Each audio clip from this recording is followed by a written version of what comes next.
Danny Morrison की गुफ्तगू आपने मुलाहिज़ा की।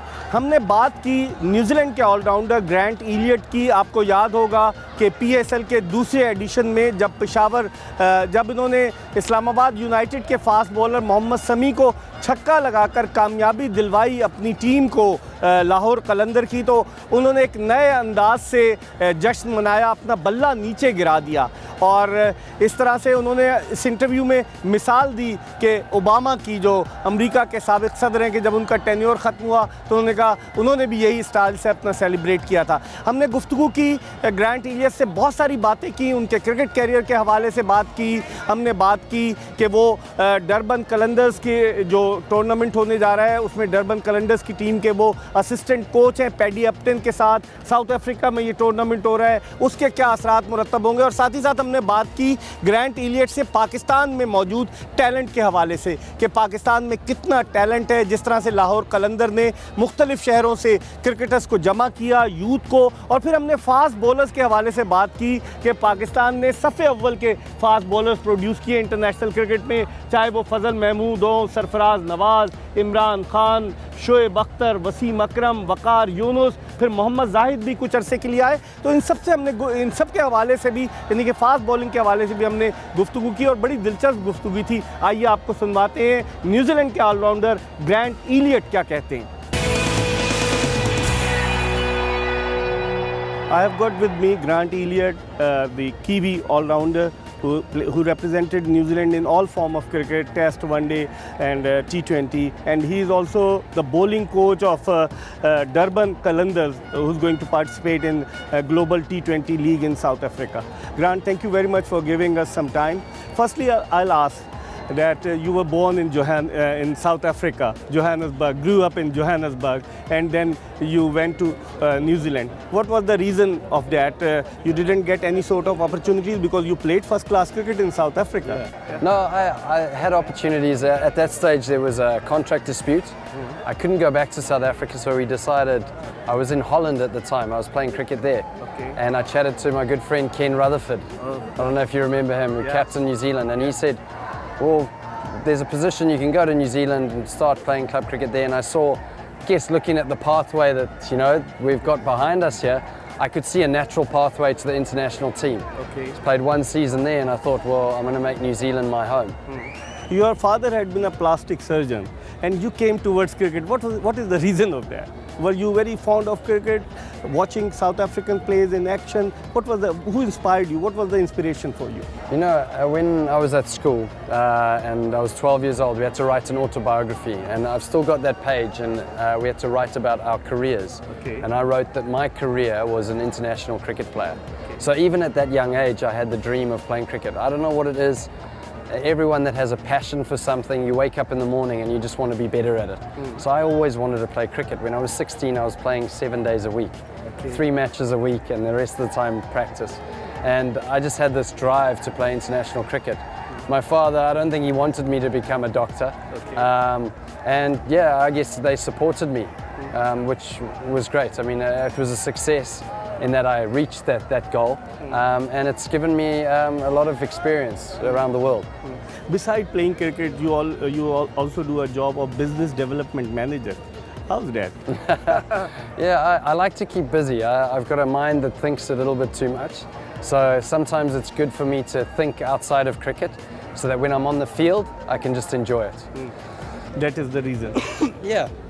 I like to keep busy, and also you need a life outside of cricket. I mean, eventually cricket will finish, so you need a passion that you're going to have outside of that. So, I mean, I'm 38 now. I've been fortunate enough to be involved with the Qalandars, and hopefully I can be involved with initiatives like this, where I can help players. I feel that later on in my life, I've really helped the younger players, guys that are 17 to 23 in the team, helping them either mentally, technically, just try and help them develop their game and develop their pathway of where they want to go and their goals. You have played against Pakistan. I remember 2006 Champions Trophy semi-final, New Zealand versus Pakistan, and you were the one actually helped Kiwi team to actually win that match. How are those memories, when you go back to your memory lane? Yeah, that was one of my innings where I thought my career was changing. I'd always batted in the middle order but hadn't quite made my mark. And that semi-finals, I played with a broken thumb and managed to get 75 not out, and we won the game and went to the final of the Champions Trophy. So that sort of started my career in the middle order. And then you played for New Zealand. You scored a century against their arch rival Australia in Sydney. I remember that you scored 2 centuries, one against Australia and one against Sri Lanka in one-day cricket. So how do you rate that innings at Sydney against Australia? We lost that game. Yeah. I've always said that it doesn't matter if you lose the game and you score 100, but it's making that match-winning contribution. So I think, you know, the game that you spoke about, 2009 against Pakistan, that'll be more special to me, because as a middle order batsman, you always want to be in at the end. You want to be not out 70, 80, 100, whatever it is, but your team wins. So it's nice to get 100, but probably the 100 against Sri Lanka is probably a lot more rewarding because we ended up winning that game. Then coming to Pakistan Super League, in the first edition you played for Quetta Gladiators. Then in the second edition you played for Lahore Qalandars. And people still remember the last ball 6 of Mohammad Sami and your style of actually celebrating when you dropped your bat. Would you elaborate that? Well, yeah, if you go online and you have a look at you know, rap stars or Obama, when he finished his tenure in America, he said Obama out, and he just dropped the mic like that. So I don't know, it was a spur of the moment thing. It obviously created a bit of social media around the Qalandars, but we were having a great time. You know, we've got a phenomenal team, good captain in Brendan McCullum. We were having a lot of fun at that stage, and unfortunately finished last in the competition, but we were 2 balls away from finishing 3rd, and hopefully we can see a better performance from the Qalandars this year. It's an exciting brand to be a part of, and it's just, it feels like a family. You mentioned Lahore Qalandars. They started a program in Punjab to honor the talent. They have got some talented fast bowlers. Some of them, one of them is actually getting training at MCC in England, and BBC actually run a report on him. How do you see the talented players which are honored by Lahore Qalandars? This work should have been done by the Pakistan Cricket Board, but being a private franchise, they are doing all these things. How would you like to comment on that? I guess I see this as being a relationship. I mean, at the end of the day, we're all working to try and make Pakistan a better cricketing nation. And this initiative here, it gives players the opportunity and a pathway for them to see a transparent pathway where they go, oh, I can go to a trial and I can test my skills and make it happen, as we say, and then go on to hopefully make the team that goes to Australia, maybe even play for the Lahore Qalandars in the PSL, and who knows, then go on to play for Pakistan. So I think working together, it's not about the Lahore Qalandars, it's about Pakistan cricket. And of course, it's an initiative that the Lahore Qalandars have started, and it's a great initiative. 160,000 players in Pakistan. I mean, that's just the tip of the iceberg. I mean, if we can reach every player, there were 300,000 that registered. If we can see 300,000 players register and actually go to trials, we might be able to see more bowlers who can bowl with both arms, like Yasir Jan, who went to MCC. What a phenomenal skill. I heard from Akib Javed that he tried with his right arm and they went, oh, maybe, and he said, I can bowl left arm as well. Oh, well, let's have a look. So, you know, there's the talent out there and the enthusiasm and passion that Pakistan players play with.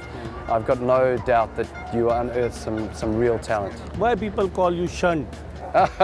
Who actually started this name? Grunt, Shunt. Yeah. It's just rhyming. I've had so many nicknames. I guess that's what happens in cricket. Wherever you go, you get these silly nicknames that kind of, I guess, terms of endearment. Okay. And now Lahore Qalandars has given you a new role in the Global T20 League, which is going to be played in South Africa. You'll be the bowling coach for Durban Qalandars. I'm actually assistant coach to Paddy Upton, yeah. So, yeah, it's a terrain that I know I've played there. Obviously being involved with Lahore, so I guess there's continuation on. Paddy Upton tries to create a culture within the team. And I guess the more you're around that environment to go back in, it's easier for Paddy to know people, come in and create that culture. You've only got 4 to 5 weeks to create a good environment and culture in a team. So we'll be going over there as a team, Paddy, myself and Akib as well. We all know each other, and to try and create this hopefully tournament-winning environment going into the Global League. You have played for Gauteng and then Greco Island West in South African domestic circuit. So will that experience help you in actually guiding the guiding the Durban Qalandars team in the Global T20 League? Yeah, for sure. I mean, what you find in South Africa is that you've got a lot of different cultures. You know, within black South Africans, you've got the Zulus and the Xhosas, and in the white South Africans, you've got the Afrikaans and the English, and you've got the Indians and the Cape Coloureds, and there's a very diverse culture. And I guess the secret is bringing everyone together for the main cause, which is to win the Global League. And outside of that, I mean, I'll be working with the younger players, trying to upskill them, and that's what these leagues are about. It's about growing the cricket in those regions, much like the PSL. To try and help the younger players become better cricketers to help Pakistan cricket. And lastly, the semi-final match against South Africa. You hit a 6 to Dale Steyn, and New Zealand won that semi-final in the World Cup 2015. So would you like to say on that? It was a memorable moment. I think when you're in the heat of the battle, you're trying not to think about anything. But yeah, I mean, what an amazing moment for New Zealand. We had the whole country behind us. To have the whole country on your home turf at Eden Park in front of 40,000 people was a wonderful moment, and to see the look on your teammates' faces when you make the final of the World Cup for the first time. We had a great time, a great journey, made some good friends along the way, and it'll be something that maybe when I've got time and I reflect on my career in a few years back, I'll look back at it more fondly. At the moment, I try and push everything that's happened has happened. I look more in the present and in the future. Actually, when you hit a 6 to Dale Steyn, you were born in South Africa, in Johannesburg. You played for Transvaal, Johannesburg. You played for Gauteng and then Greco Island West. So what was the reaction of the opponent team when you hit a 6 and when you met with the other players of South Africa? I'll tell you, the South African players, we get on really well with them. I think it's a game. At the end of the day, it's a game, and they came into our change room. We all had a few drinks together and had a few laughs. Probably a little bit different to some of my friends back in South Africa who were sending me abusive text messages. How can you do this to our country? And but yeah, I think it was all a bit of fun. One of my friends said that his 6-year-old son turned around and looked at him and said, "Why did he do that to us, Daddy?" So there's some funny stories that came out of it, but you know, at the end of the day, you finish your career and you want to have lasting memories as friends, but also as a person. It's not so much the cricketing stories that you have, but the integrity that you show while you're playing and that you're a good team man. The South African team, phenomenal players, but also a great bunch of guys. Same happened with KP, Kevin Peterson. He actually played for England, and when he came to play in South Africa, he was actually shouted by the crowd and etc. etc. Same happened with him, but you didn't have any sort of experience like that? Not yet. Not yet. Maybe in the Global League. But now I'm going to the Global League for a South African team. The Durban Qalandars, obviously Pakistan owned. So it'll be nice to go back. And I guess cricket's always got to be the winner. Everyone plays cricket for the passion of cricket, and we saw that when the World 11 travelled here 2 weeks ago. Everyone just wanted to see a good game of cricket, and that's the beauty of the game and the power of the game, is that it can bring a nation together, and also the dreams of the young children. Looking at an initiative like this, they can grow up and go, I want to be involved in that, I want to play for Pakistan. And that's what I think cricket's about, is the dreams that the young How was your experience touring Pakistan with the World 11? Because in Pakistan there isn't any sort of cricket after 3rd March 2009, and after that Zimbabwe although came to Pakistan in 2015, but this World 11 which had got renowned cricketers with them, so they played a very vital role. How was your experience in that? Yeah, it was Andy Flower obviously headed it up, and he phoned us, and he saw it as an opportunity to make a difference. There were obviously concerns around security, so once that was sorted out and you listen to the professionals, we came here, and then it's about the cricket. It's about coming here and playing a brand of cricket that the crowd can enjoy. It was a great initiative, and to be honest, I think we can all look back at that, and hopefully it'll be instrumental in taking the first step to bringing back international cricket to Pakistan. Last question. In 2016, you said goodbye to international cricket. You played the World T20, I remember that, for New Zealand. So after that, what inspired you to leave cricket, you know? I think you get to an age where you look around the change room and a lot of your friends had finished playing. A lot of the guys were younger. I felt like New Zealand cricket was in a very good place. And I probably didn't have too much longer to explore T20 globally. And I wanted to play T20 globally, you know, play with the best players in the world, play a brand of cricket, T20, which is exciting, and also probably spend more time at home. So all of those things together, I guess, culminated in the decision to do that. And yeah, I think I was never going to play 2019 World Cup. Yeah. So yeah, the career came to an end. Thank you very much, Grant David Eliot. I remember your whole name. It was a pleasure talking to you. Thank you very much. Thank you. Thank you very much.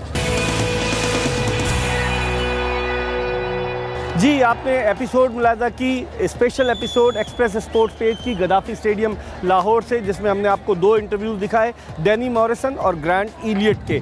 यकीनन इन खिलाड़ियों की पाकिस्तान आमद और Pakistani cricketers के साथ घुल मिल जाना Pakistan cricket के लिए बड़ी खुशाइन बात है। अब देखते ये हैं कि आइंदा आने वाले वक्त में पूरे तरीके से बैनुल-अक़वामी क्रिकेट की सरगर्मियाँ पाकिस्तान में वापस आती हैं नहीं, लेकिन हर शख्स ये चाहता है कि पाकिस्तान में बैनुल-अक़वामी क्रिकेट की सरगर्मियाँ बहाल हों। गद्दाफी स्टेडियम लाहौर कि जहां 1996 के वर्ल्ड कप का फाइनल श्रीलंका और ऑस्ट्रेलिया की क्रिकेट टीमों के दरमियान खेला गया और उस वक्त इस ग्राउंड में फ्लड लाइट्स लगी थी।